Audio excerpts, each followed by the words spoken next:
Answer the question, the serpent boomed. Jack's mind became clear. I think I've got it, he said. Remember the line from Merlin's rhyme? Answer a question with love, not fair. Yes, said Annie. That's it. It's not about fighting. It's about not being afraid. Answer the question. The serpent boomed. Jack looked up at the serpent's face. As he stared deep into its yellow eyes, he no longer felt any fear. It was the serpent who seemed afraid now. The sword should not be used to harm anyone or anything, Jack shouted. That's right, said Annie. It should be used for good only. The serpent stopped swaying. It flicked its tongue.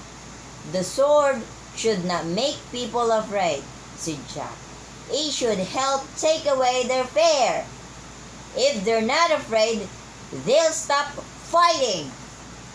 The serpent was very still. The purpose of the sword is not fighting, Jack shouted. The purpose of the sword is peace! Chapter 11. Sword and Rhyme. The sea serpent moved its head very close to Jack and Annie and hissed a long, whispery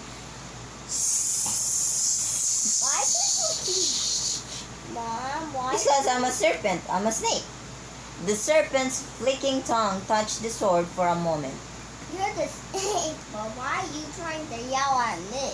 Jack's heart nearly stopped, but then the serpent slowly pulled back his head and began to uncoil itself from around the rocky island. Why are you trying to tell me instead of the book? Because I'm acting like the book. The monster kept uncoiling its great body, until once again one wide ring surrounded the cove like a circle of green hills. Then the serpent's head sunk beneath the water with barely a ripple.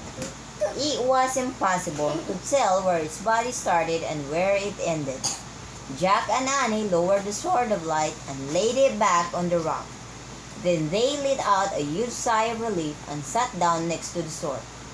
Kathleen and Teddy poked their sail's head up from the calm waters. Purr, purr, they barked. Jack and Annie laughed. It's safe to come out now, Annie called. The seals hauled themselves onto the rocky island. Then they plopped on their sides. The sword helped us answer the ancient question, said Jack. They all looked at the sword of light. It glowed brightly, even though the sun had slipped below the horizon and the purple sky was fading into twilight. We still have to get it out of her before it's completely dark, said Annie. I know, said Jack, but how? Look at Merlin's rhyme, said Annie. Jack took the shell from his pocket. Here read the last line of Merlin's rhyme. With rhyme and sword, your home is near. Jack looked up. That doesn't make sense, he said. Perhaps it does, said Teddy. Jack and Annie turned around. Teddy and Kathleen were standing behind them. Their seal skins had silently slipped off. They were human again. Perhaps it calls for a magical rhyme, said Teddy. And I am a magician, remember? Annie laughed. How could we forget, she said. Teddy grinned. I have gotten much better at my rhymes, he said. Just watch. He rubbed his hands together. Then he carefully picked up the sword of light. He gripped its handle with both hands. He pointed the silver blade toward the treehouse on the distant sea cliff. Teddy took a deep breath. Then he shouted, "Oh, sword of light, now light the night." Teddy paused. Jack grew worried. Teddy always had trouble finishing his rhymes, and even the ones he did finish never worked at the way they were supposed to. Kathleen stepped close to the young sorcerer. "Say it again," she said softly. Teddy called out again, "Oh, sword of light, now light the night." Kathleen finished the rhyme in silky language. "My breeze through ye bright." The sword began to vibrate in Teddy's hands. There was a roar and a blast of white light. Shimmering beams shot through the dark. The beams wiggled and waved, then shrimped together to make a glittering bridge. The bridge spanned the purple darkness of dusk. It stretched from the rocky island in the middle of the cove to the sea cliff above the coast. When Teddy lowered the sword, the bridge remained in the sky. "Wow," whispered Annie. She turned to Kathleen. What did you say?" to finish the rhyme. "My breeze through you bright," Kathleen told her. "Make a bridge strong and bright." "Yes, that is exactly what I was going to say," said Teddy. "Indeed," said Kathleen, smiling. She took Teddy's hand, then turned to Jack and Annie. "'Tis a bright bridge to take you from my world back to yours." "You mean we can walk on it?" said Annie. "Try it," said Teddy. "Oh man," said Jack. He laughed nervously. Then he raised his foot and put it down on the light. It felt solid. He put his other foot on the light and took a step forward. The light felt as firm as a brick pathway. Annie stepped onto the light bridge beside Jack. It was wide enough for them to stand side by side. "This is so cool," she whispered. "Look at the bridge the sword made." "Wait, do not forget this," said Teddy. He carefully handed Jack and Annie the sword of light. Together they gripped the handle of the sword. "What about you guys?" asked Jack. "I must return to my cave now," said Kathleen, "or my sisters will begin to worry." "And I will see Kathleen back home," said Teddy. "Then return to the future in Camelot. After you stay for supper with me and my sisters," Kathleen reminded Teddy. "Oh," said Jack. He wanted to have supper with the Selkies too. He wanted to spend more time with Kathleen and Teddy, whatever they were doing. "We'd better get going, Jack," said Annie. "It's almost dark."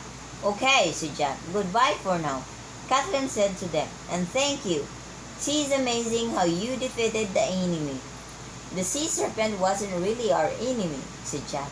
"He was like the Spider Queen," said Annie. "They both seemed really scary until we got to know them." "Yeah," said Jack. "Will we see you again?" Annie asked Teddy and Kathleen. "Yes, I have a feeling you will see both of us again soon," said the Selkie.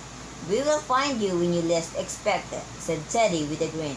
"Now, my friends, you must go. Night comes quickly upon you. Farewell." "Farewell," said Jack and Annie. They turned and started walking up the bright bridge. High above the water, the swordlight swung over the cove like a swaying lantern. The water below shimmered with sparkling ripples. Jack heard two splashes behind them.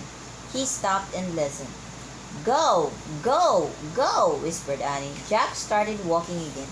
He and Annie climbed higher and higher until they came to the end of the bright pathway. They stepped off the bridge onto the rocky sea cliff above the coves, clutching the handle of the sword. They looked back. The shining bridge shattered into a million pieces of golden light, like the sparks of a firecracker. The glittering pieces rained down through the sky. Then they quickly burned out. The cove below was dark and silent, except for the distant barking of seals. Chapter 12. The Isles of Avalon. "Now what?" Jack asked. "Now I thank you," said a deep voice. "Merlin!" "Merlin!" cried Annie. Merlin stepped out of the shadows. He wore his red magician's cloak. His long white beard shined in the radiant glow of the sword. "You brought the sword of light out of the gloom just in time," he said, "before nightfall on the summer solstice." "Why did we have to get it on the summer solstice?" said Jack.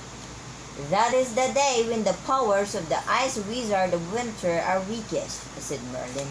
"The Ice Wizard of Winter?" said Annie. "Does the sword belong to him? Did we just steal it from him?" "No," said Merlin.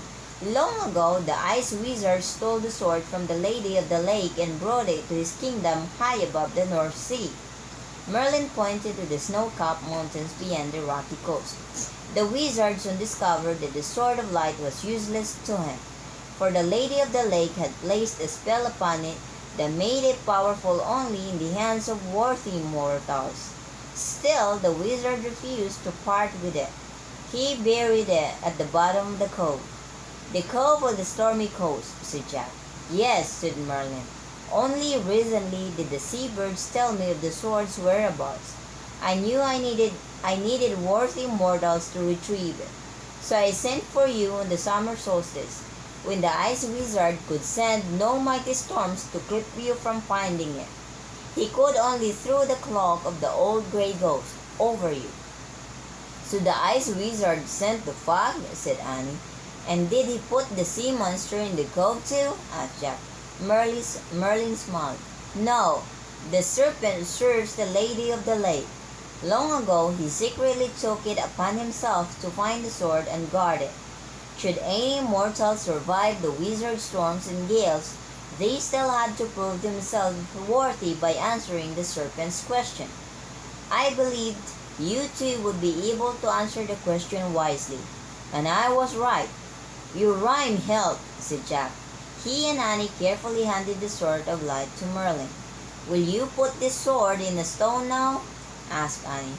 So Arthur can pull it out someday and become king? No, this sword is even more powerful than the sword in the stone, said Merlin.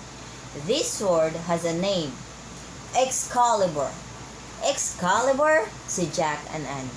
I will take it back to the Isle of Avalon now, said Merlin, and return it to the Lady of the Lake. Someday after Arthur is king, she will give it to him. The sword will help him face many challenges bravely and wisely. He will. Merlin was interrupted by a strange sound from the water below. It sounded like the deep bellow of a foghorn. What was that? Said Jack. Ah, yes. There is one last thing to do, said Merlin. He raised the sword and pointed it toward the cove and stormy coast. Like the beam of a giant searchlight, the searchlight streamed over the black waters. Merlin moved the beam back and forth as if he were looking for something. Ah, he said. There he is.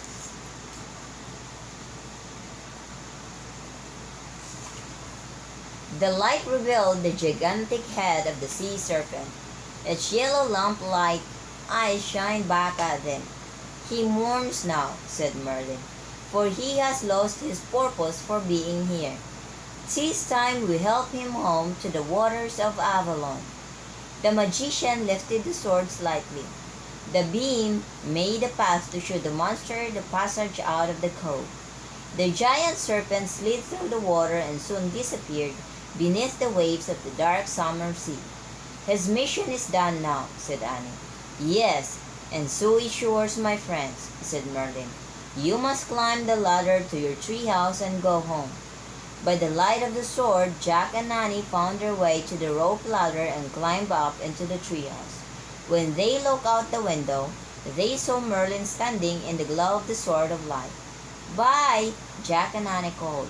The magician raised his arm and spread his fingers in a wave of farewell. Merlin's gesture stirred something in Jack's memory, but he wasn't sure what it was. Let's go now, Annie said. Jack took the seashell out of his pocket. He pointed to the words Frog Creek. I wish we could go home now, he said. Wait, said Annie. Our shoes. We left them on the beach.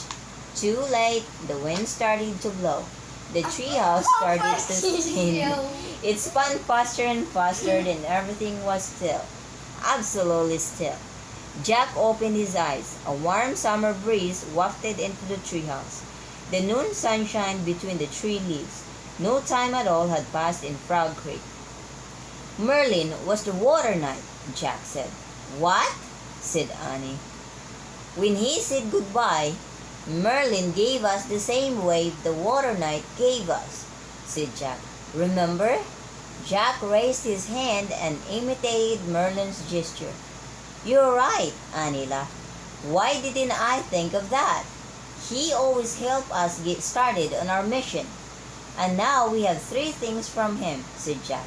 He put the pale blue shell on the floor next to the royal invitation and the yellow autumn leaf. Then he looked at Annie. Home? He said. She nodded. They climbed down the rope ladder and started walking barefoot through the damp, leafy woods. I guess we'll just have to tell Mom we lost our shoes in a time before Camelot, said Jack. Yeah, said Annie. on our way to get the Sword of Light that was stolen by the Ice Wizard of Winter and guarded by a giant sea serpent who served the Lady of the Lake. Right, said Jack. A simple explanation. You're ready to go swimming at the lake now? Asked Annie. Jack remembered the thrill of being a seal and zooming through the deep woods. It won't be the same without Kathleen and Teddy, he said. We won't be seals. We can pretend, said Annie. Let's hurry before Mom decides it's too late to go. They took off running. They ran barefoot through the woods, over sticks and leaves, through the dappled moonlight. Then they ran down their street. They were out of breath by the time they reached their yard. Oh, wow, said Annie. Look, she pointed at their porch. Sitting in front of the door were their sneakers. Jack and Annie climbed the porch and picked up their shoes. As Jack turned his over, fine white sand fell out, and a couple of tiny silver pebbles. Cool! How? He said. A seagull screeched overhead. The seagull brought their shoes.